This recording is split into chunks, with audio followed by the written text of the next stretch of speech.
สบายดีเวียดนามกลางพาครอบครัวเที่ยวดาหนัง EP 1 มือทำอิฐจะพาพ่อแม่มาขอพรด้านสุขภาพและโชคลาภกับเจ้าแม่กวนอิมองค์ที่ใหญ่ที่สุดเป็นอันดับที่2ของประเทศเวียดนามพาไอโฟกัสและน้องของขวัญเที่ยวทะเลครั้งทำอิฐในชีวิตมาลุ้นน้ำกันเด้อว่า2ไอ้น้องเพิ่นจะตื่นเต้นหลายซำใดลองซิมอาหารสไตล์โลคอลที่กำลังเป็นกระแสที่สุดใน TikTok ตลาดสดของดาหนังมาเบิ่งบรรยากาศเมืองในเวลากลางคืนสุดโรแมนติกที่สะพานมังกรที่แคมแม่น้ำฮานบอกเลยว่ากลางคืนบรรยากาศดีสุดๆเลยทุกคนของขวัญโฟกัสเห็นได้มาก่อนพ่นไฟอ่ะของขวัญเบิ่งแน่ลูกบ๊ายบายโฟกัสเบิ่งมาแล้วมาก่อนพ่นไฟโฟกัสไฟนะ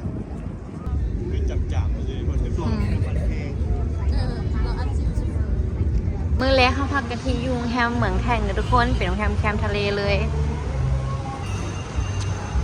แล้วก็นี่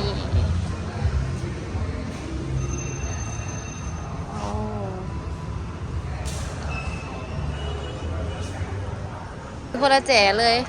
นี่เป็นวิดีโอแรกของมือได้เพราะว่าค่าเดินทางแล้วบ่ถ่ายเลยเมื่อยเงาไปโฟกัสลูกค่อย17 ชั่วโมงเดินทางนั่งรถไอโฟกัสถามทะเลเบิดมือเพราะทะเลรับ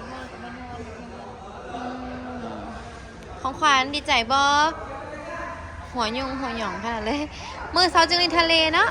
ยางลงไปเป็นทะเลทุกคน Good morning น้องของขวัญเย่น้องของขวัญพร้อมไปเบิ่งทะเลแล้วบอไอโฟกัสไปปะฮะแล้วแต่เดี๋ยวเขานำไปเนาะไปเบิ่งทะเลเที่ยวทวิตในชีวิตน้องขวัญตื่นเต้นบ่ลูกว้าวอะไรพิเศษคือมื้อนี้เขานอนโรงแรมแคมป์ทะเลเลยเด้ไปเบิ่งกันปะโอ้แม่ขวัญนำทางเลยแม่ไปแล่นลิฟต์ไปใส่ไปเลยลูกเดี๋ยวเราไปริมทะเลก่อนแล้วค่อยมากินข้าวเช้าเนาะอู้ทะเลข้างหน้าเฮานี่เองเลยลูก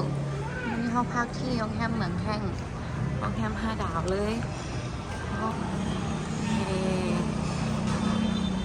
น้องขวัญตื่นเต้นบอเอาไปพอเห็นนะโอ้ตายข้าสิลงนี่โรงแรมเฮาให้คักบอลูกย่างออกมาแล้วเป็นทะเลเลยทะเลข้างหน้าโรงแรมเลยว้าวตื่นเต้นเนี่ยเดี๋ยวมาขอตั้งใจข้ามทางกันนะคะยูเบียดข้ามทางโหดมากลูกเอาป้าพาอุ้มลูกข้ามบอเจ้าที่แถวไปได้ยังต้องไปเลยเย้น้องขวัญใกล้โฟกัสเห็นทะเลทวีตซีวิตว้าวเห็นทะเลสวยเกือบลอยน้ำอู้ลืมมาลงมาให้ตะเล่นก็เนาะขอโทษรถขึ้นลอยน้ำไปร้อยอยู่ในไปน้อยลงเนี่ยแม่ฟ้าวแม่ขอโทษไม่ลืมมาลงมาให้ไอโฟกัสน้องขวัญดีใจบ่เย้อยากกินทรายเชือกเล็กในชีวิตเลยลูกที่เป็นทรายทะเลเลยบนทรายน้ำของดิอุ้ยไปเล่นไกลๆคุณลูกนี่เฮานอนน้องแฮมใส่นอดิเฮานอนน้องแฮมนี่เลยทุกคนน้องแฮมเหมืองแท่งข้างหน้านี่เลยอย่างว่าเป็นทะเลเลยค่ะขนาดโอ้อะไรบางอย่างเมื่อพุ่นไอโฟกัสพุ่นไปก่อนแล้วโฟกัสก็ไม่เท่านะบอมแม่นปลาฉลามลูกโอ้น้องขวัญเบิ้ง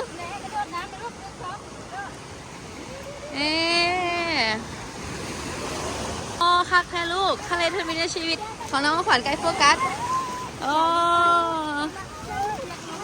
เลยเสียงแหบไปโฟกัส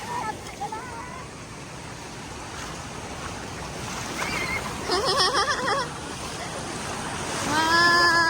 วลิงทะเลจะเช้าเลยตอนกินอาหารเช้าอยู่นี่เขาจะให้เล่นยูฮันเดลูกพยายามไปช่วยน้องขวัญดีใจบ่ลูกน้องขวัญอยากน้ำทะเลบ่เลยหยุดมากกว่านักแท้นักแท้ลูกดีใจวะดีใจแท้มาเลยลูกว่าเป็นอย่างเด้อบ่ต้องยานเด้อเบิ่งลูกบ่อยากจังหน่อยเลยโฟกัสมาเร็วลูกมาแล้วงามแฮงทุกคนสุดสายป่าเลยทะเลโอ้ฟังคลื่นตอนเช้านี้ฟินสุดแล้วแหละแบบ อย่าได้ฟิลที่ว่านี่เป็นห้องแฮมแล้วกะย่างข้ามทางมาเป็นทะเลเห็นวิวแบบนี้ทุกเช้าทุกมือทุกแรงเบิดมือเบิดเว้นให้อิ่มหนำแบบจุใจของการมาทะเลเลยคืนที่1ที่2เขาพักที่เมืองแห้งข้ามทางมาทะเลงามๆแบบนี้แล้วก็คืนที่3ที่4พักที่ฮอลลีเดย์อินอยากออกมากับทะเลงามๆแบบนี้แถมมีชายหาดแบบค่อนข้างจะเป็นส่วนตัวอีกเพราะว่าเป็นตั้งเป็นอย่างของทางโรงแรมเลยที่นางฟรีเบิดมือทุกมือก็จะได้เห็นบรรยากาศทะเลแบบนี้แล้วก็คืนสุดท้ายคืนที่5เขาพักที่เนต้าจะอยู่ข้างๆเหมืองแทงเลยเป็นฟิลแบบรีสอร์ทเดี๋ยวจะพาไปเบิ่งข้างในแต่ละโรงแรมเด้อไอ้โฟกัสเป็นไข่แบบลูกมื้อนี้นะเก่งนะเป็นไข่ยังสู้บ่งอแงเลยเนาะสัญญามาสิบ่งอแงกับบ่งอแงเก่งแท้เก่งหลายๆเลยมื้อนี้น่ะโอ้ยกัดเก่งไหนเดี๋ยวแม่พาไปลิ้นเนาะกินยาแล้วติเสียงกันแฮบคนน่ะ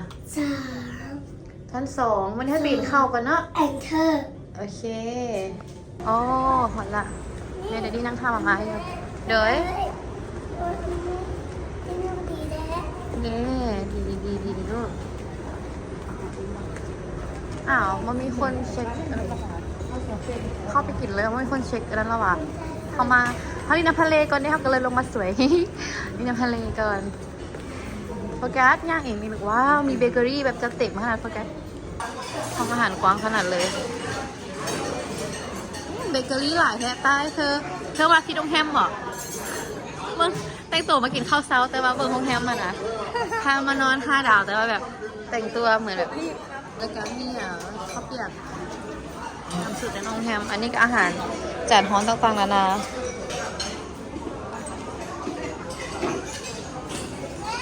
อาหารจานฮ้อนหลายเมนูอีกแอมเปิลให้เบิ่งมอนเปิลให้เบิ่งในอาหารจานฮ้อนมีอย่างไรอ๋ออันนี้ข้าวผัดอะไรไม่อย่างแมนพอดอก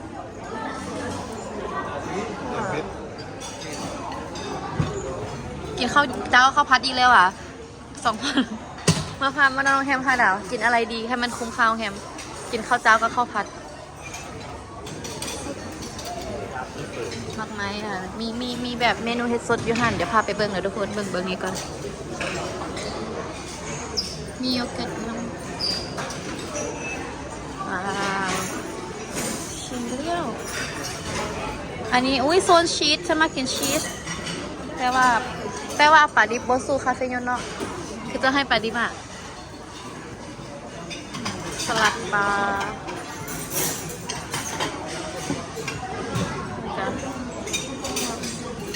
ใส่กล่องกระดอกเบิ้งเฟอ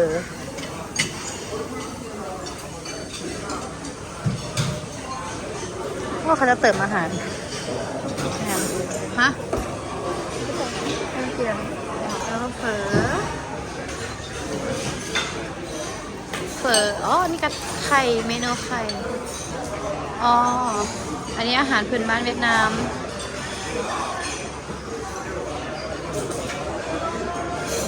เต้ยใครจะซื้อเลยทุกคนอาหารพื้นบ้านเวียดนาม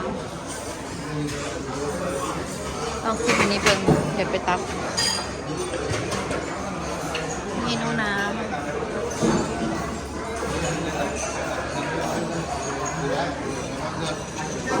คอฟฟี่กาแฟฮอนสน้ำกาแฟฮอนต่างๆไปเอาลูกกันวันนี้ขวัญกินอย่างลูกกินซีเรียลบ่ไม่ไปให้ตักให้โอ้ยการกินว่าเบเกอรี่หรอก็กินอย่างลูกก็กินอย่าง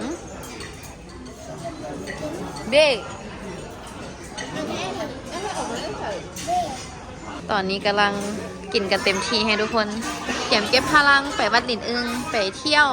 ไปทัวร์เบิดมือเลยมื้อนี้น่ะแพนเที่ยวเต็มไปเบิดไปเลาะในเมืองต้องกินให้เต็มที่ก่อนโอ้ยไผ่กินอย่างไงนี่บ่เคยมีไผ่กินข้าวจานเดียวจะเชื่อถ้าเป็นบุฟเฟ่ต์โรงแรมทุกคนจะส่ง3 จานนึกเป็นไม่เท่าอันนี้ของข้าพเจ้าอีกก็3 จานเดี๋ยวไปตั้งมาเติมอีกโฟกัสอู้แซ่บแท้คนน่ะเป็นไข่ไหมพ่อลูกเป็นไข่โอ้เบ็กเฟชเดี๋ยวระวังสำจุกนมเป็ดแล้วกินจังบอกพ่อเอาให้เด้อโอเคบอ เบบี้คือเมื่อกินข้าวลูกลดหุ่นเหรอยูนี้มีสระลอยน้ำเล็กน้อยทุกคนเอาน้องขวัญก็โฟกัสมาปล่อยเลย เป็นสระเด็ก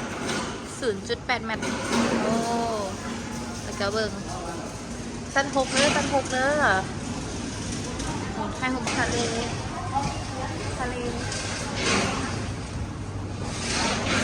เมื่อมีร้านขายเครื่องในโรงแรมถึกไปละ 260,000ยังว่าทันไปใส่เลยลูกแม่บอกว่าเขาไปลินก้อนเขาจึงสิไปลินทะเลตะแรงจึงมาซื้อได้ซะน่ะพวกบอกเขาจะให้จังไหนบอกว่าลูกแล้วจึงเอาบ่สนใจจับย่างไปเลยแม่สิจ่ายกระจายบ่สนใจบ่แอลจะคำอีกแม่เขาจะมีการแอลจะคำแค่ย่างไปเหลือกับจับย่างหนีเลยบ่แอลอีกว่าอยากได้บ่มีจับย่างหนีเลย มื้อนี้ไอโฟกัสและน้องของขวัญจะพาทุกคนไปขอพรกับเจ้าแม่กวนอิมองค์ที่ใหญ่ที่สุดเป็นอันดับที่2ของประเทศเวียดนามเด้อ เรียกเบื้องซ้ายนี่ไฮแลนด์อ่านชื่อบอกกับโอ้โหแมนไปนี่แม่นี่นั่งทายกาแฟงามเราเคยทายไฮแท็กแล้วจะหน่อยกันเลยแต่ว่านี่นั่งมุมนี้ตอนนี้เรามากินทานกาแฟไฮแลนด์เห็นเป็นทรายหลายน้องขวัญเอาอย่างลูกอ๋อว่านี่เดี๋ยวแม่จะพาไปซื้อไปกินฮาร์ดช็อกโกแลตแบบขนมเลยล่ะจะลูกอึ้งเลยลูกถ้าจะไปกินที่ร้านหนึ่งที่ขนมหลายแห้งเลยฮูบอกไปกินจะไม่พาย่างไปบรรยากาศทางกาแฟในแม่น้ำสิไปเที่ยวซิกเนเจอร์อย่างก็อย่าบยอมยูฮอนที่อยู่เย็นขนาดนี้บยอมยูฮอนโอ้โหป้าโพสท่าทายฮูคุณนะไปถ่ายแคมป์ทะเลนะลูกเนาะน้องขวัญเก่งขนาดไอ้กัดเป็นไข้เอาไอ้มอนก็ใส่ไผ่ก็ใส่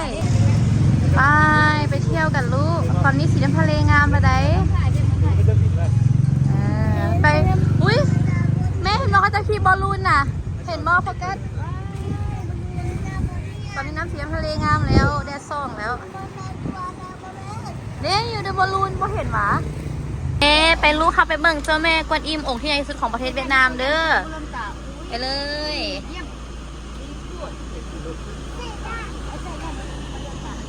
เดี๋ยวมื้อนี้เราจะได้เบิ่งเจดีย์แล้วก็เบิ่งเจ้าแม่กวนอิมองค์ที่ใหญ่ที่สุดของประเทศเวียดนามแล้วก็ไปเบิ่งวิวหลักล้านทุกคนบอกเลยว่าวิวงามแพงขนาดนี่ก่อนแล้วนอนก็อยากจับเรามาถ่ายฮุก รับใจงูแต่แม่หันหลังถ่ายบอสใส่แว่นตาดำให้เล่าแล้วก็อุ้มแล้วก็หัวแล้วรับดอก ใส่แว่นตาดำไว้บ่เห็นรับตา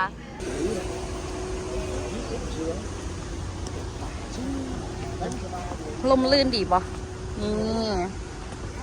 มองอย่าลืมอินเสิร์ตเจดีเด้อแต่ว่าเขาต้องถ่ายคุณว่าต้องไปถ่ายหน้าพระใหญ่จึงเห็นเจดีบอกเพราะว่าถ้าไกลแล้วมันสิขั้นไหนขึ้นบ่ไป คืออุ้มขึ้นขั้นไหนเพราะเท่ามีขั้นไหนย่างขึ้นไป มีขนาดย่างขึ้น แม่ท่านะมอกันแดดผิวแม่สีไหมเด้น้องของขวัญป่านตู่จ็อกเกอร์นะป่านตู่ตลกบางแต่งตู่นะคอร์ฟูมากคุณ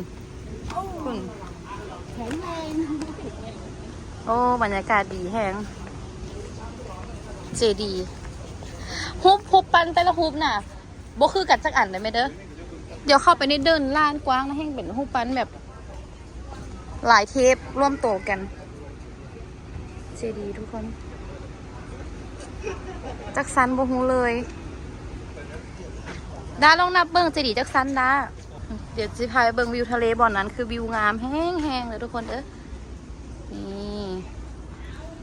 ฮอปนี้ได้พาครอบครัวมาเที่ยวสมใจแล้วฮอปนั้นมาแต่ก็ไปแท็ก2 คนคิดดีว่าอยากพาพ่อพาแม่มาดินี่ฮอปนี้ได้พามาสมใจแล้วเด้อ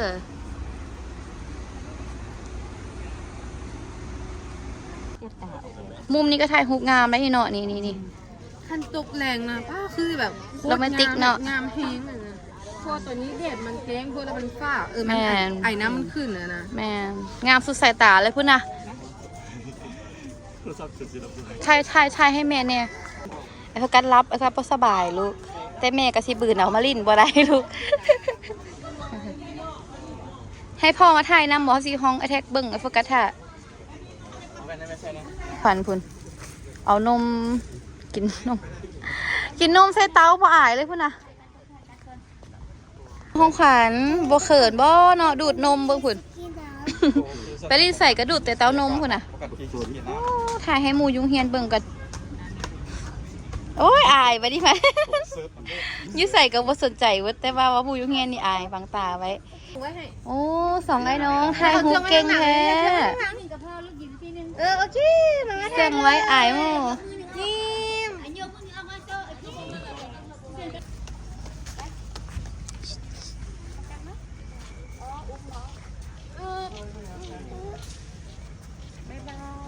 เลตโก้ร้อยไม่ทำกันงานเอาโดยเข้าใจได้รู้แพงอยู่มันเด็กละสาธุ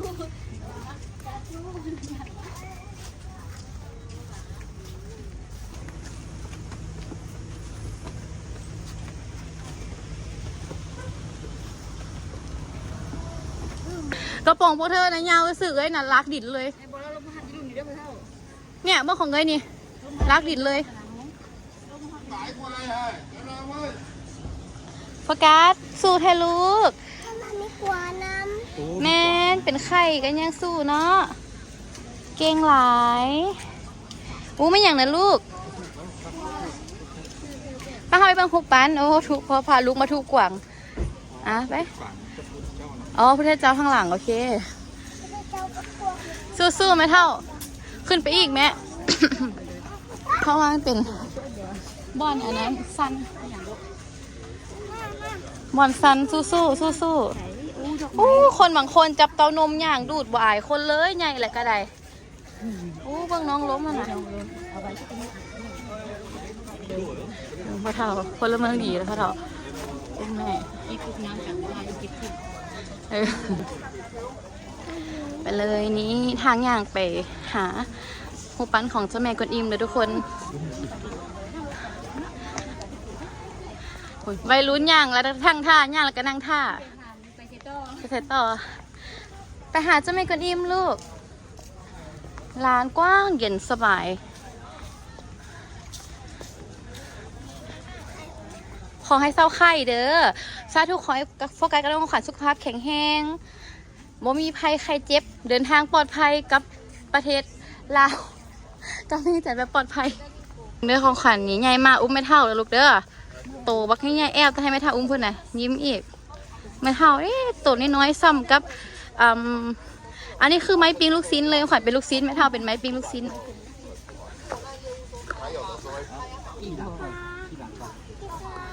โอ้ยลูกพ่อฮักลูกอันนั้นบ่ได้ของขวัญที่ต่ำต้นไม้ได้สมโตแจ่มมั่มนะบ่ยอมย่างมาแต่น้อยเดียวเดี๋ยวทุกคนเขาเห็นองค์เจ้าแม่กวนอิมแล้วแต่ตอนนี้ยังอยู่ไกลเดี๋ยวยังเห็นที่เป็นองค์น้อยอยู่ตัวจริงเพิ่นองค์ใหญ่แห้งนี่จะเป็นลานวัดที่มีองค์เทพต่างๆแต่ละองค์ที่เป็นฮกปันบ่คือกันเคยมีตำนานที่ไปเห็นในอินเทอร์เน็ตทั่วไปเพิ่นว่าองค์เจ้าแม่กวนอิมนี่น่ะเพิ่นสร้างขึ้นมาเนาะเพื่อว่าตามความเชื่อเด้อตะกี้ดานังซีมีสึนามิเข้ามาทำลายแบบปีศาจสึนามิอย่างนั้นนะแล้วเพิ่นสร้างองค์ฮกปันนี้มาเพื่อให้หยุดสึนามิแล้วก็องค์เทพต่างๆนี่ก็มาซอยกันสวดมนต์แบบไล่ปีศาจนะแล้วก็หลังจากนั้นแม่นสึนามิก็บ่ท่วมดานังอีกเลยเพิ่นหันหน้าออกทะเลเพื่อว่าปกป้องชาวประมงที่ออกไปหาปลาแต่อยู่นี้แหละแม่นทุกแต่ละคนที่มาเนาะนิยมเรื่องขอการค้าขายขอลูกขอโชคลาภเพราะว่าเคยวิดีโอสั้นก่อนฮอปก่อนเดี๋ยวจะพาไปองค์เจ้าแม่กวนอิมไกลๆเด้อองค์นี้เป็นองค์ที่ใหญ่สุดในประเทศเวียดนามแล้วก็ใหญ่เป็นอันดับที่ 6ของโลกเมืองลานสิซึ่งห่มเย็นขนาดตอนนี้ค่ะสิย่างผ่านประตูไปหาเจ้าแม่กวนอิมอีกหลายขั้นตอนเลยทุกคนก็สิฮอตนี่วิวนี่นะงามแหงวิวหลักล้านวิวงามแหงเดี๋ยวสิพาไปเบิ่งที่ด้านหน้าขององค์เจ้าแม่กวนอิมค่ะนะแห้งงามเนาะทุกคนเบิ่งฮวงจุ้ยดีแห้งขนาดเลยด้านหน้าเป็นทะเลกว้างขวางสุดสายตาด้านหลังเป็นภูเขาที่แบบสูงชันสลับซับซ้อนกันแล้วเฮาต้องขับรถขึ้นเขาขึ้นมาเนาะขึ้นภูขึ้นมาที่ว่าจะขึ้นมาสถานที่แห่งนี้เข้าฟรีเลยทุกคนบริเสียเงินจะกีบไปพักยุงแฮมนู่นเนาะและตอนที่เขายุงแฮมนะเนมมายังสามารถเห็นองค์เจ้าแม่กวนอิมเพราะว่าเพิ่นองค์ใหญ่แหง ย่างลงไปลูกเลี้ยวขวาเด้อลูกเด้อทุกคนมาเร็ว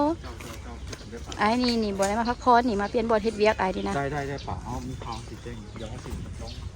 น้อง มาเลยเห็นบอกเดี๋ยวไปที่เป็นถ่ายข้างหน้าประตูให้เบิ่งเดี๋ยวเขาออกมาที่พาแม่ถ่ายอยู่นี่งามไม่ไม่เท่าเบิ่งโอ้ยังไงล่ะไปพาไปทางหน้าเลยด้านในเป็นบ่อนแบบสักการะบูชาเลยทุกคนด้านในนี่เป็นเพียงฐานของเพื่อนเนาะและด้านหน้านี่เป็นลานกว้างวิวทางหน้าให้งามเดี๋ยวพาไปเบิ่งเด้อเนี่ยบ่เห็นองค์เจ้าแม่กวนอิมเพราะเป็นองค์ใหญ่แฮงเขาอยู่ไกลเห็นแต่ฐานคนเมืองเอาไปใช้ย่างเบิ่งลูกไปขอพรก่อนเลยเด้อลูกไม่เท่าไปขอพรก่อนไหมคะสิตั้งกล้องท่าด้านในเป็นร้านขอพรเดี๋ยวสิพาเข้าไปเบิ่งเดี๋ยวต้องไปยืนไกลๆจึงเห็นความสูงนี่ด้านหน้านี่ทิวทัศน์แบบเฮ้งามขอพรด้านโน้นก็มีอยู่บ่อนนั้นเนาะแล้วก็ด้านในที่เป็นฐานขององค์เจ้าแม่กวนอิมก็ขอได้ถ่ายรูปอยู่บ่อนนี้แต่ละบ่อนเป็น50 ดงที่ว่าเฮาอยากได้ถ่ายรูปแล้วก็เพิ่นปิ้นรูปเอาให้กลับบ้านหั่นน่ะอยากซื้อก็ได้บ่อยากซื้อก็ได้เด้อ รูปปั้นของเจ้าแม่กวนอิมอยู่ที่วัดหลินอึงเนาะเพิ่นเคยเป็นอันดับที่1ของประเทศเวียดนามแต่ว่าตอนนี้แม่นใหญ่ที่สุดเป็นอันดับที่2อ่ะเด้อทุกคน ลานเพิ่นกว้างขวางแล้วก็องค์เจ้าแม่กวนอิมคือสูงใหญ่สง่าแฮงสาธุ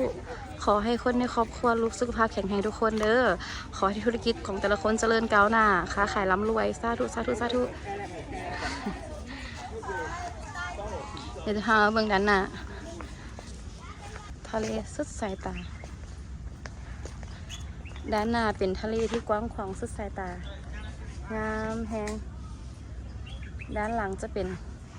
ภูเขาสูงสลับซับซ้อนกันชั้นถ่ายรูปบอลนี้คือหลายแห่งเลยทุกคนหลายจนเท่าถ่ายบ่ไหวเลยประตูก็สิมีหลายประตู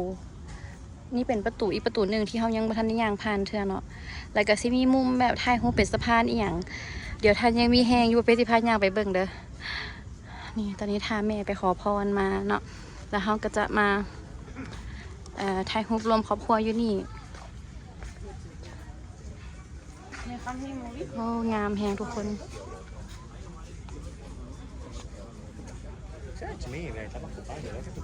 นักท่องเที่ยวแล้วหนึ่งเห็นบอถึกไปแล้ว200,000 ดงใบละ50 ดงอันนี้ราคาถึกเลยทุกคนแล้วเขาจะเป็นให้แบบถ่ายบ้างงามๆใส่โฟกัสแม่ขอเบิ้งในบ้านหนึ่งได้บอขอบใจเด้อไอ้คนล่อบนเหือรู้ค่อยถ่ายอยู่ทั้งลุ่มยูเจดีแล้วแม่นเขาจะมีอันใส่แบบนี้ให้50 ดงคือกันแต่ยูเทิงแม่นบ่มีอันใส่แต่ว่าแบบถ่ายงามแท้งามว่าเลยทุกคนเมื่อโฟกัสน้องขันเห็นว่าเขาจะถ่ายให้แต่งสีแต่งอย่างแบบงามเรียบร้อยเลยมุมงามวิวงามใบละ50 ดงเนาะเขาจะเอาแค่ใบหนึ่งก็ได้ก็เสียแต่100,000 ดงเนาะแต่ว่าอันนี้เขาแบบมักขนาดเลยเอาอย่างละ2 ใบละ50 ดงบวกเพิ่มบวอย่างอีกอยู่นี้อ่ะแหล่งท่องเที่ยวโอ้เข้าใจเด้อลูกอยู่นี่น่ะเขาเจ้าสิแบบค่อนข้างจะบกนักท่องเที่ยวในบริเวณของดานังขอบเขตดานังนะมาจากเทื่อกับแบบเขาเจ้าค่อนข้างจะแบบราคาไหนราคานั้นบ่ค่อยจะแบบโกงนักท่องเที่ยวปานใดสินะเขียนว่าราคาไหนกับราคานั้นเลย50 ดงกับ50 ดงเนาะนี่ลูกจะเบิ่งบ่ไอศครีมน้องขวัญให้อย่างลูกเอาขวัญกวนเราล้างรถต่ำในลูกกันย่างเลาะหลายเด้อเมื่อยวะเก่งแท้คนไข้เคยแข็งแรงเนาะอบอุ่นห่างกายให้ตอนแรกเล่นเจตสกีได้โอเค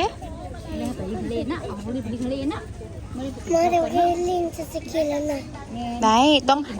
ตอนแรกก็ลูกพอแดดเที่ยงฟ้าเขาจะมาในทะเลตอนแรกไม่ได้ว่ะแมนเด็กๆเห็นตัวลิงมังกี้แต่ว่าอย่าไปไกลเด้อลูกเด้อห้ามไกลปลายบอกน่ะมันไกลได้อยู่แจ๊กหาอาหารห้ามให้อาหารห้ามไกลห้ามจับโอ้เลนไรนก ปานนั้นเมื่อยแดดว่าซันเดฝนขึ้นไปคืนแม่โซซิอุ้มลงมาได้ว่ามันเรื่องง่ายอุ้มมานักแท้ทั้งว่าแล่คือไปคืนไปอุ้มหมอแล่ ไปอุ้มไม่มันว่าอะไรไปอุ้มไม่ส่วนสีอุ้มลงมาฮอตลุ่มนี้นักก็นักเมื่อยก็เมื่อยฮ้อนก็ฮ้อนลงมาฮอตปุ๊บเขาแล่นขึ้นไปคืน ต้นไม้แล้วมันโดนลงไปหาเบรกกันได้ไหม แล่นนี่มาขึ้นมันแล่นนี่ลิง ไอ้การเห็นมันขึ้นต้นไม้ลูกเห็นมันขึ้นต้นไม้อ่ะมันก็เล่นฝ่ายยิง มันมีหลายตัว แมนยิงขึ้นต้นไม้ลูกเจ้าห้ามให้ก็จะให้อีกแต่วันนี้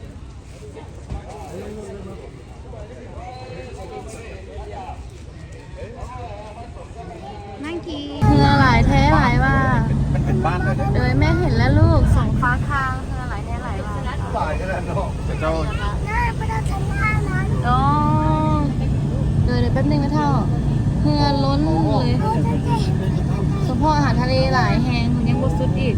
สองฟ้าฝั่งเลยได้เนี่ยรอตลาดกินข้าวแล้วทุกคน อันนี้ซื้อตลาดอย่างเอาออกเสียงบุตรไอแท็กมาบอกเลยนอนเซฟนอนมาขนาดสบาย เกิดไปเด็กน้อยนี่สบายเนาะ ลิ้นฮอตยามบินคนปลุกมาลิ้นฮอตยามเมื่อยกับนอนใส่กับนอน กินใส่กับกิน มีหน้าที่ให้กับแอบอย่างเดียว สบายพอนี้ซื้อตลาดอย่างนี่แฟนกับเว้าเวียดได้น้องไพกับเว้าเวียดนี่คนเวียด อันนี้แม่กับลูกแม่เวียดลบโตมีแต่เวียดแท้ๆยังเว้าเวียดบ่เป็นเท่านะอู้แม่ของหัดตื่นเลยแม่เราถือเมื่อบัดถงเลยแม่หิวเมื่อบัดถงเลย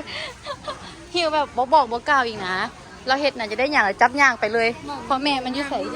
อุ้ยมากำนมเมื่อเขาจมฮ้อนที่ใจแท็กทำตลาดสดคิดว่าจะพาไปกินข้าวในห้องแอร์ไปพักผ่อนกินข้าวตลาดสดให้มีแฮงไปกินเฟอเสื้อทันท้อนโอ้ฮ้อนอีฮ้อนไม่ถึงอากาศแต่มันเฟอหัดเย็นอากาศละฮ้อน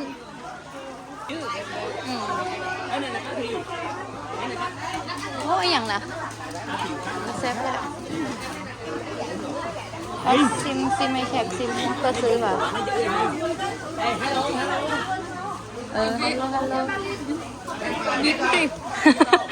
ฮัลโหลนัว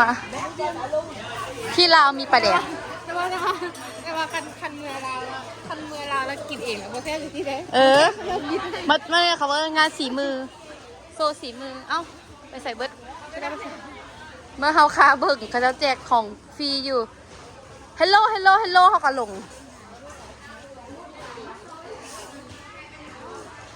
นนพูดดิคนเบรกนี่เหรอคะนี่เป็นโลโก้เวียดนามของแท้นี่อาหารโลโก้แซ่บๆยั่วๆสดๆนางใส่นางเลยกินฮานี่บอ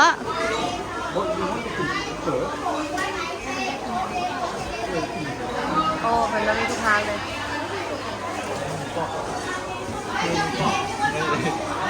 ก็ฝุ่นฮานี่ฮานเฝอมีพ่อลูกอ่อนสองคนทำเสร็จแล้วเทปสดอันนี้เป็นฮานแต่ละเยี่ยงบอกกันเนาะทานกันค่ะ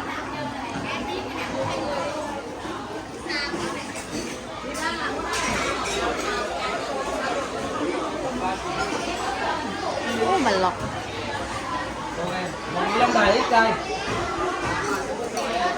เห็นปั่นอะโวคาโดเม็ดปั่นฮานดังไหมแบบกระแลมได้ฮานนี่เดฮานดังอ่ะที่เห็นในติ๊กต็อกหลายๆป๊า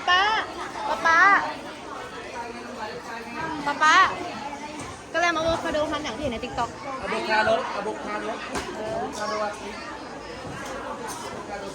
ดิฮานดังปักไม่ไหวไหมคะเมื่อยมากเห็นเต็มติ๊กต็อกเลยฮานเราอ่ะป๊าซิมแน่มาแซบบออันนี้เป็นกระแลมดังนะ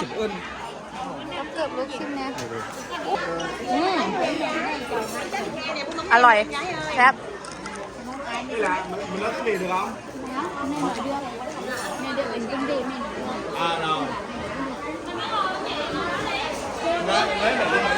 ดังไหมมางมมาตลาดเลยเนาะได้เห็นรีวิวบักหลายที่ว่าอันนี้เป็นอันดังที่คนแนะนำมาต้องกินมันมาแต่อีตุ่นเลยมาสิอุ้มให้2 คนเลยเพราะว่ามูโบกินอุ้มไม่ใครดีวะข้าเจ้าฮันนั่นบอกว่าถือไปกินฮันนั่นได้เลย อยากเหรอฉันไม่ยอมบอกเลย ถือไปกินทานนั้นได้เลยเข้าลึงบอสิอุ้มให้เลมอนด้วยสนะมาเอามาสิอุ้มคนน้ำทะเลสอนแบบสวยงามแห่งขนาดเลยทรายสีขาวทะเลสีฟ้าลูกบอยเอาลง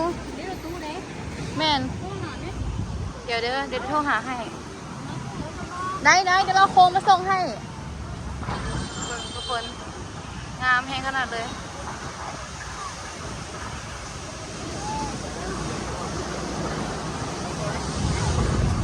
เห็นเจ้าแม่ทุกคนเห็นเจ้าแม่กวนอิมบอเขาอยู่ใกล้ๆยังเห็นเย้เจ้าแม่กวนอิมใหญ่แฮงเย้เกี่ยมพร้อมไปทะเลเปลี่ยนสุดอีกแล้ว1 มื้อเปลี่ยนจากสุดนี้ มาใส่เกิบในทะเลมะมาขนาดเกิบทะเลท่าเกิบทะเล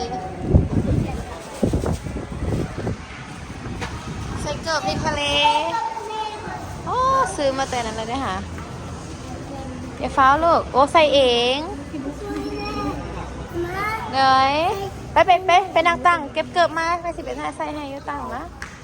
อุปกรณ์พร้อมไปฝากไว้เคาน์เตอร์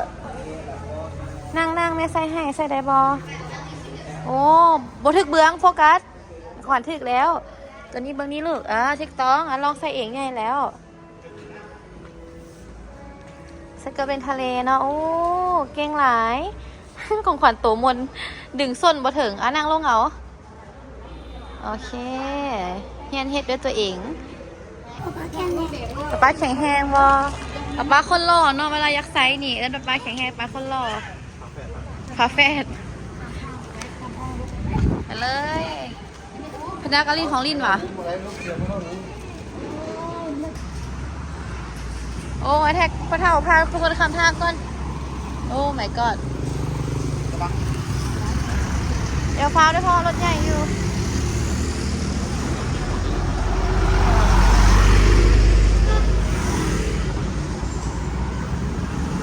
เวียดนามคำทางกินเขาที่มันฟอมาจังหวะนี้พวกเขาค่ะไปบ้างพี่มีเวียดนามโอ้ทะเลงามหลายเย้มาเวียดนามแล้วฮอตกี่ทรายจึงย่างลูกโอเค สีเกือบเด่นสุดตาโอเคเข้าใจพอโอ้ทะเลงามแท้หาดทรายขาวทะเลสีฟ้าสีแจ่บแต่เขาจะว่าเฮาลินทะเลเอาคนใส่สีแจ้งๆเวลาเป็นอย่างคนจึงเห็นระวังด้วยลูกโอ้น้ำทะเลงามแท้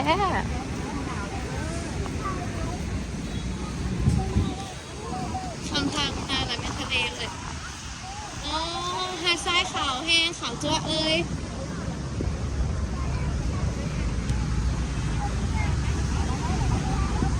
เห็นมอเขาจะขี่บอลลูนนะลูกโอ้ของขวัญโฟกัสเห็นมอจะขี่เจ็ตสกีเหรอเจ็ตสกีบนน้ำน่ะได้เขาเห็ดนั้นก่อนเห็ดทรายก่อนตกลงมาแล้วสีสันสดใสคอร์ฟูเทลูกมวนน้องมาลินทะเลนี่น่ะดีใจเด้ถึกใจแท้ถึกใจว่าทุกอย่างเลยนี่น่ะเสียงกระแหบทะเลงามแท้ลินหลายเลเยอร์ลูกลินบอลแห้งกับลินบอลเปียกต่อ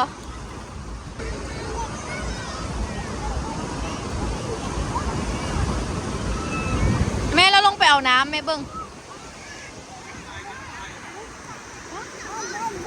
เก่งขนาดฮุกอันนั้นเซนเนาะลงไปเอาน้ำโอ้บายะต้องมาตักน้ำเอาตักน้ำลูกโอ้เก่งแท้โอ้ยเงื้อขึ้นในโรงวัดซีเฮียมือเงื้อขึ้นจับแนวไปดิลินอยู่นี่บอลูกนี่ลูกมาลินอยู่นี่เอาแม่น เคเดี๋ยวถ้าผู้ใหญ่พาลงมาเอาเลยลูกเด้อโอเคบอเอาตักเลยโอ้ ตักเลยโอ้ทาขึ้นว่ะตักเลยลูกว่าเป็นยังว่าทาขึ้นก็ได้เอาตักไหมยับลงมาสินะตักเลยค่ะเอาขึ้นโอ้ มุนมันเลยไปว่าเป็นยังไปแปลงยูเทิงไม่ถึงให้ปะว่าเป็นยังซื้อต้องแพง ไม่จักบาทว่าเป็นยังไปแปลงยูเทิงก็แปลงยูเทิงอ๋อโฟกัสจับให้แม่นี่ไปย่างขึ้นไปเลยของขวัญโฟกัสมาเร็ว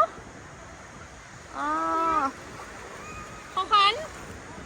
มานั่งนี่ลูกได้ย้ายเครื่องให้น้องมานี่เนี่ยของลินเต็มเลยไปลินเย้พ่อเบิ้งของขวัญเบิ้งโฟกัสเดี๋ยวลูกสิหายเป็นทะเลเด้มวนแทนอยากลินน้ำเหรอลอยเลยลูกลอยว่าเป็นอย่างลอยเลย โอ้คืนสิมาแล้วบางคืนไปลินคืนไว้สิพาไปปะป้าเพิ่งขวัญเด้อโอ้เก่งแท้โอ้มาเลยสึนามิไอโฟกัสมาคือสึนามิว่ะไม่สึนามิอันนี้ขึ้นทะเลลูกขึ้นทะเลเด้อเดี๋ยวพร้อมพับขนาด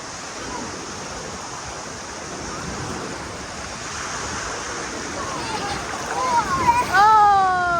มาแล้วโอ้อายุโอเค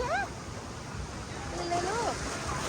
เดี๋ยวป๊าลงมาแล้วสุดท้ายก็ได้พาลูกลงมาเลยของขวัญป๊า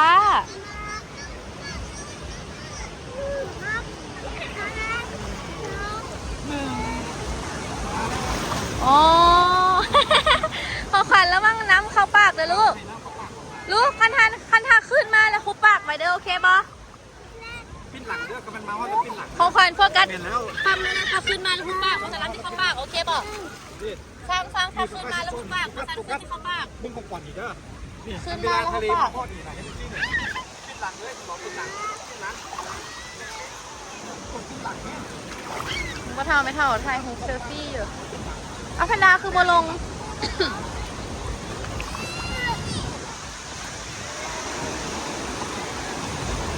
โอ้น้ำขนาดน้ำทะเลลูกสิให้บอยอมเมือแล้วบัดนี้นะให้เจะไหนเนาะมือนี่มาเลยลูกบอเลิกมาเลยบอเลิก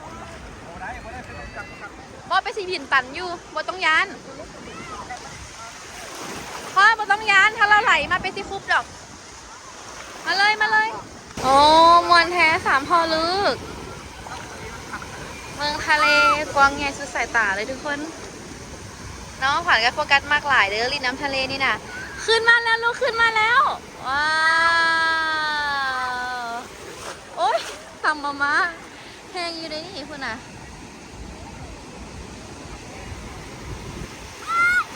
เอ้ย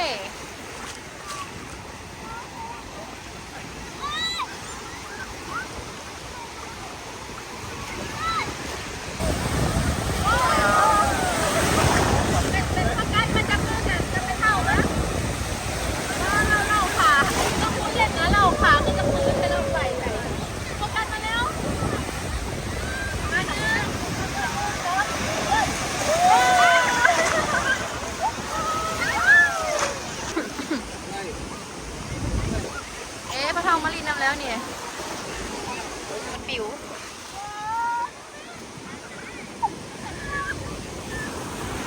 โอ้ เมื่อยแล้วอ่ะ ไปโตขึ้นมา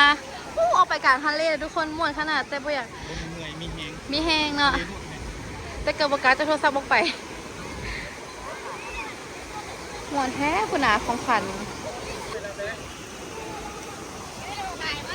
น้องขวัญไปถมไอเลมอนไปถมค่ะอุ้ยอุตส่าห์ตักเต็มครับไปถมไอเลมอนไปของขวั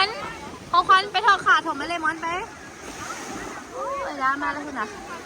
ไปทุกคนไปสั่งผมมาเลมอนไปของขวัญมึงของขวัญไปผมมาเลมอนผมขายเลมอนผมมันบานย่างไปกบหัวเลยโอ๊ยเต็มหน้าแม่เลยลูกไปทอกใส่ขาเลมอนนี่เละอันนั้นเขาถมมาตัวเขาก็ลุมตีเลมอน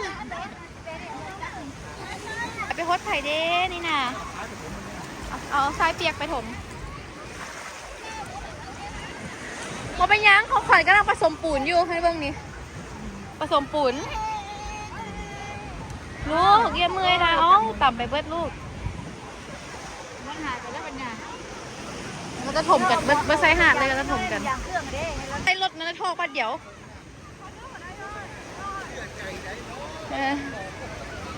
เดี๋ยวเขาใส่หน้าไอ้มอนนะลูก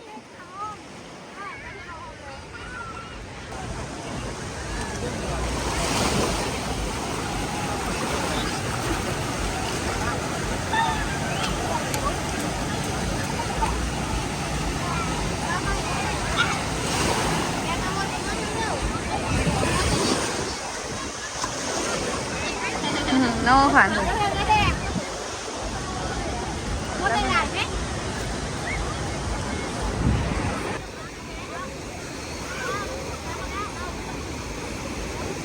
โอ้ย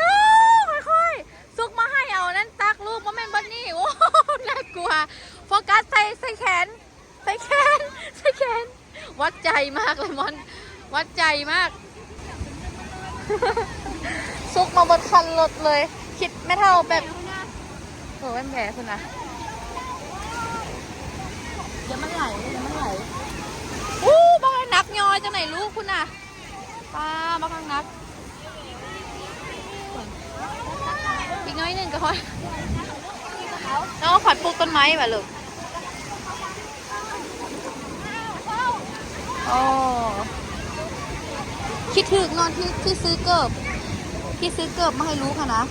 ป้าเมื่อกี้เขาถือน้อยปักนะว่าไม่ใส่เลยเขาให้ค่ะนะไปห้องหมอเลยเป็นเด็กน้อยนะให้แล้วเขาแล้วเขาพูดนะเขาพูดว่าไม่อยากกอดเราอีกนะพูดว่ากันนี่ก็พอแม่พาลูกไปทะเลนี่มีถุงมือให้เลยมีซื้อเกิบให้แบบนี้เลยเพราะว่าแม่ถึงตอดมาแล้วไม่อยากปักเจ็บแผลลูกทอกใส่ขาลูกไปใกล้หน้าไม่ได้อันตราย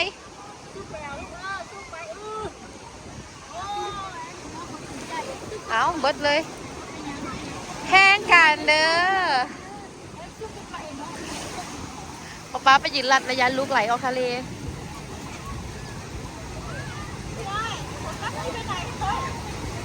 สำเร็จแล้วทุกคนปฏิบัติการฝังไอเลมอนเบอร์คุณมอนเป็นจังไหนข้อมูลซึกฝังซ้อมไหมไปแล้วท้องเอาไปกินข้าวไปเข้าปะไปนี่ไปเอาน้ำไปกินข้าวไปโฟกัสลูกโฟกัสมึงมอนน่าอะไรน่ากลัวกว่ากันโฟกัสเหลืออะไรนั่งเฝ้าไว้เลยมอนนั่งเคลียร์อยู่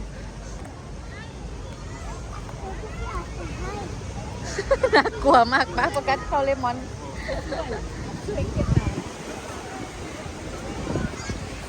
ลูกเฝ้าไว้เลมอนหวายจะไหนน่ะ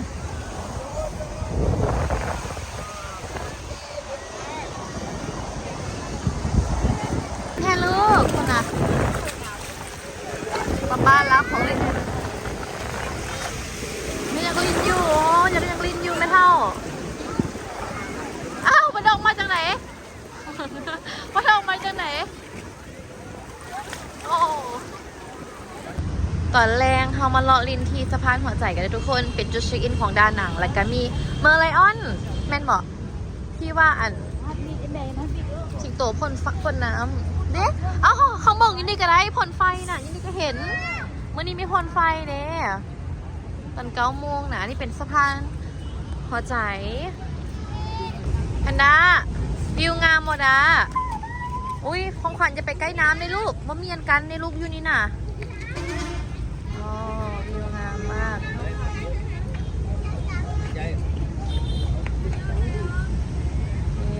นี่เป็นแม่น้ำฮานวิวงามขนาดเลย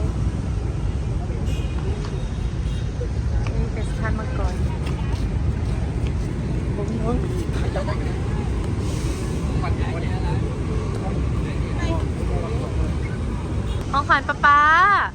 งามบอน้องของขวัญงามบอลูกน้องของขวัญเบิ่งไว้ดอกไฟหลายๆเลยงามบอเมื่อลินน้ำทะเลว่ะอู้ถ้าเมื่อยแล้วมื่ออื่นบอลินแล้วน้ำทะเลนี่เนาะลินแล้วเมื่อยปวดเด้นี่นะน้องขวัญจะอมนิ้วลูกไอ้หมูได้หมูเห็นคลิปไหมนี่ ขึ้นภูได้แต่เมื่อกี้ก็เศร้าเนี่ย น้องขวัญมวนบอ ขึ้นบอกขึ้น ป๊าเบิ่งพ่อเท่าโฟกัสไปยืนมันโฟกัสแม่นลูกเข้าเลยน่ะป๊าเบิ่งโฟกัสพ่อเท่าไปยืนแคมพ่อเท่าโฟกัสไปยืนแคมน้ำพ่อเท่ามันมีอย่างกันได้พ่อเท่ายืนไกด์แท้ ซื้อมือ มั่นใจ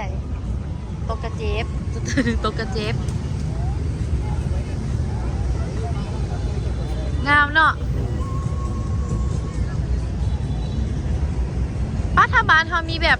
อลังการให้น่ะยันพาของขวัญโฟกัสเลาะลิ้นทุกมือเลยนะขนาดทุกมือนี่ก็ยังเลาะลิ้นแทบทุกมือละโอ้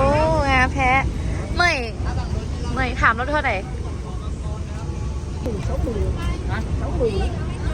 ไม่ได้ว่าที่นี่จะมันมีกี่เมาส์ เจ้าพัน แม่ผม อันหนึ่งไหม อันละ10,000ไม่เท่าใจเลยขอบใจไม่เท่าในลูก เด็กน้อยโดนตกไปเรียบร้อยโดยมิกกี้เมาส์แต่เราขายหน้าหักเลยก็ไม่ได้ขายแพงเกินไปเนาะ20,000ว่ะโอเคโฟโต้ให้ thank you บ๊ายบาย เก่งเห็นแม่เหมือนประมูเนาะ แล้วเข้าไปกอดเลยกอดทุกอย่างเราพ่นน้ำแล้ว ก่อนนะ ฮาสิกาเราพ่นน้ำให้เบิ้งของขวัญโฟกัสไอ้กัสกินเซฟขนาด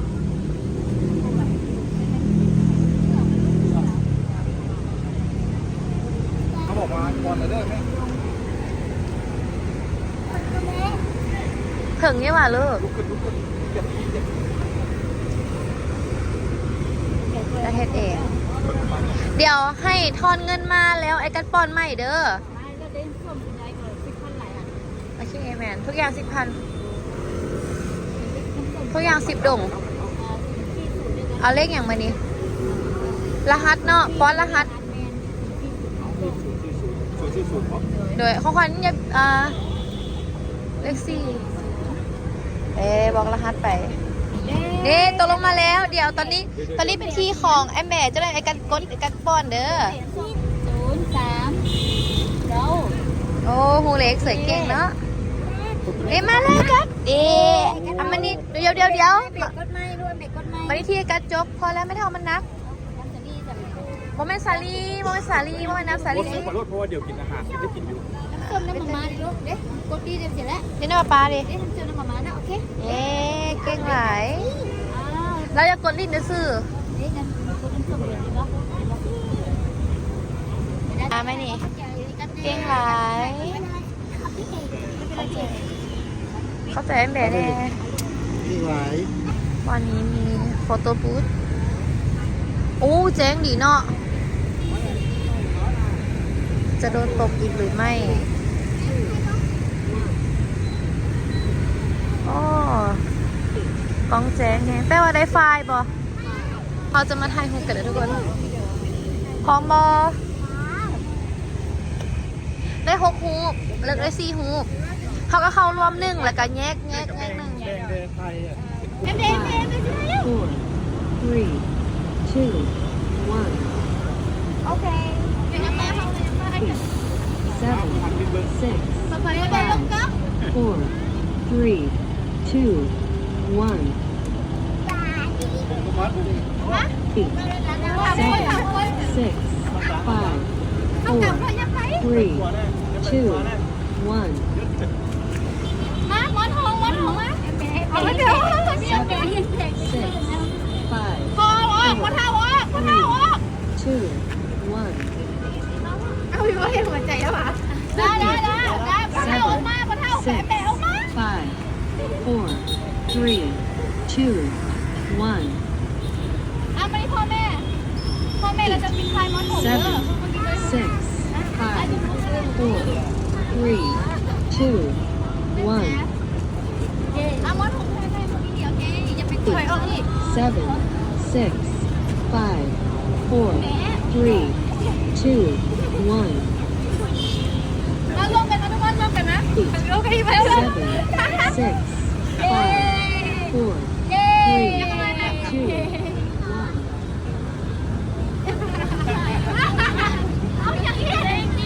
Oke, kami yang cuci foto yang print. เอาตัวดีหรือเอาตัวบ่ดี เอาตัวดีก็พอดีได้ปะ มันจะเกิน อ๋อพ่อแม่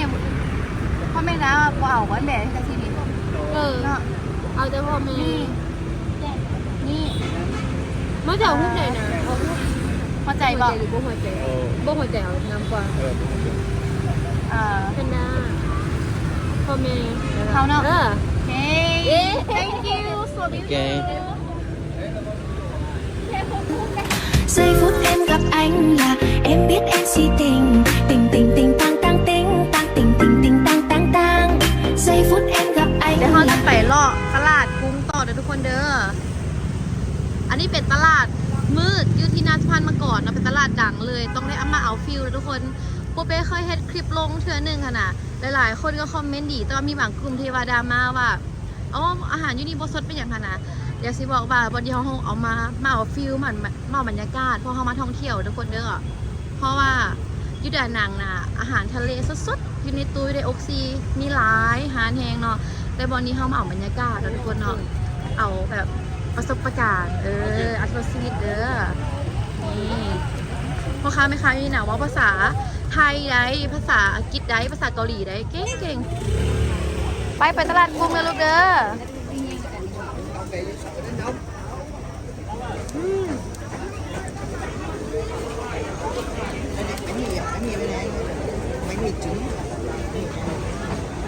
ใช่ไหมคะแผนของทะเลสดๆเลยทุกคนจะขายเป็นหม้อเลยมาทานกับมันรู้มันเป็นยาโอ้ผัดปอมือนี่ขายเป็นกระทะเป็นหม้อเลยที่100 กรัม2,500กินข้าวกันบ่เอาให้ในกินน้ำกันเนาะได้เอาสตรอเบอรี่ให้ของขวัญอุ้ย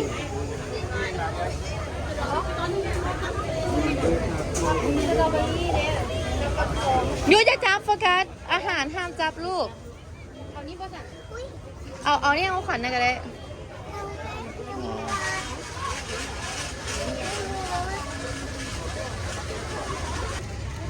เลือกเลยอันนั้นเกือบลูกเอาติดไปซื้อเกือบอยู่ลาวเกือบอยู่ลาวถือ เดี๋ยวไปแผ่นรูปแล้ว ติดใส่เกือบแม่แบนนะซื้อเกือบไปกัดนะโอ้ยนี่ซื้อให้อย่างนี้เขาจะมีเกือบติดแล้วเด้ติดใส่เกือบแม่แบนนะเอาคิตตี้บ่นี่นุ่มบ่ กับแต่อันนั้นกับแต่ที่เป็นคุณยนต์น่ะ แม่เบน แต่ น้องขวัญเอาคิตตี้บ่เอาคิตตี้บ่นี่เอานี่บ่ไอ้กัดลิกันลูกแป๊บนึงลูกได้แล้วไปจ่ายเงินกันนี่เอาบ่นี่ลูกนี่เอาบ่นี่ลูกเบิ่งกันเอาตัวนี้เนาะเท่าไหร่50,000เอาตัวนี้เป็นบ่แต่ว่าเขามากินเอาฟิลบรรยากาศเด้อทุกคนเด้อไปลูกโอ้ฝึกกระดองยังนี่เลี้ยวขวาบ่เลี้ยวขวาบ่เลี้ยวใส่เขามากินชั้น2ทุกคนอาหารทะเลแบบซีฟู้ดเพราะว่าอันแบบแต่ก่อนอ่ะบ่มีแล้วมีแต่แบบนี้แล้วค่ะแต่ตลาดใหม่เรื่องตัวเก่าคักก่อนมันมีเอกลักษณ์อ่ะอันนี้มันไม่ค่อยคักเท่าไหร่ คนหนามหลายกว่านะ แม่นอันนี้มุกที่ไทยอย่างว่ามีเอกลักษณ์กันอ่ะ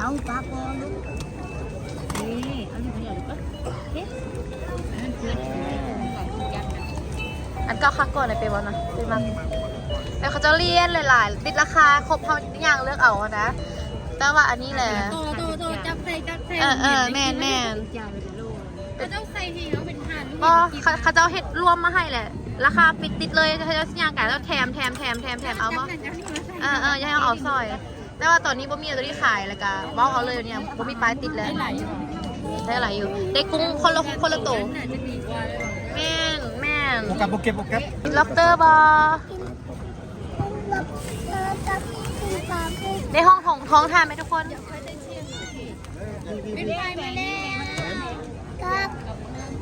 กับ ค แล้วเป็นฝ่ายสั่งที่ใส่นี่ จำข้ามเข้าเลยว่าใส่กล่องมาแล้วก็ไปส่งให้อีกเลยเป็นน้ำเถื่อนแล้วก็ใหม่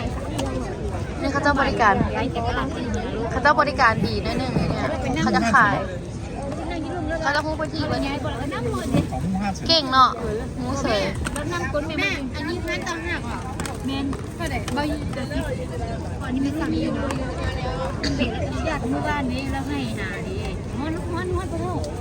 เดี๋ยวมันเย็นนิดนึงเลย ไม่ผิวเสียบ เอานั่งข้างนั่งข้าง แม่อยากกินกบแม่ เอ๊มาแล้วจุ่มกุ้งนี่อะไรนี่แจว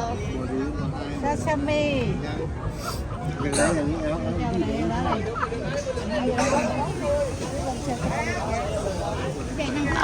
หมอ ไม่เข้าขายยี่แล้วไม่ไฟหรอ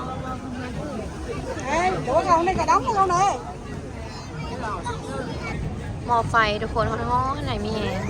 แต่ไปกินอาหารทะเลนะเพราะต้องกินมีเพราะสั่ง นี่นี่นี่ อาหารทะเล หลายเลย กับหอยหลอดแล้วจ้ะ ไฟมาแล้วเลย เพราะว่าให้กุ้งคนละตัวดิไปซื้อกุ้งไม้คนละตัวดิ กุ้งมังกรเธอต้องใส่กุ้งคนละตัวเพิ่งซีอิ่มหมากุ้งใหญ่ไม่คนละตัว เจ้าตัวหนึ่งมันพาเคิงเลย โอเคเดี๋ยวทุกคนได้2 จานใหญ่ lobster กุ้งมังกร2 จานใหญ่ได้คนละตัวเลยคนละ2 ซี่แม่ได้คนละ2 ซี่คนละตัวเลยแมนโอ้หุ่นอ่ะแซ่บแท้หุ่นแต่ละคนหุ่นมันค่าแฟตมันเอาหัวบังไฟไว้อย่าติ่งไรอร่อย เด็กกินนี่อยู่บ้านเด็กกินอะไร ปลาหมึกมากับหอยเซลล์กับหอยนางรมอีกแล้วกำลังดูเดือดเลยเต็มโต๊ะเลยแบบนี้มาถึงเปลือกมันนะเบิ่งแบบ VIP เลยเนาะมาก่อนพ่นไฟดิลูกมันนี่นะเบิ่งทางหน้าเลย3 พอลูกกันนี่โอ้ดิ ไอ้บ้ากับเจ้าคอยไฟนะตะกี้เห็นเอง เขาอยู่ไก่ด้วยโอ้เด่นนะก่อนพ่นไฟนี่ก็มาพ่นน้ำจังหน่อยนี่พ่นน้ำตอนนี้นะลูกโอ้มาก่อนพ่นน้ำพ่นไฟก็พ่นน้ำเนาะมาดับความร้อนแบบนี้3 พอลูกเบิ่งสะใจขนาด เอาเปล่าว่าลูกค้าเลย น้ำซีมาอีกบ่อันนี้มันก่อนพ่นน้ำนะอันนี้แบบมาดับความร้อนเมื่อกี้นี่คือ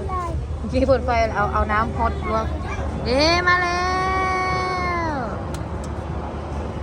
เอามาแรก โอ้3 พอลูกเบิ่งมาก่อนพ่นไฟพ่นน้ำเนาะนั่งเบิ่งสบายเลย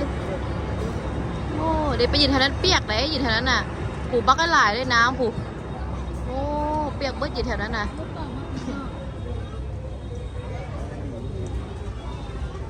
พอจะฮอตมุงมันก่อนพ่นไฟทุกคนคนล้นอีกเนาะ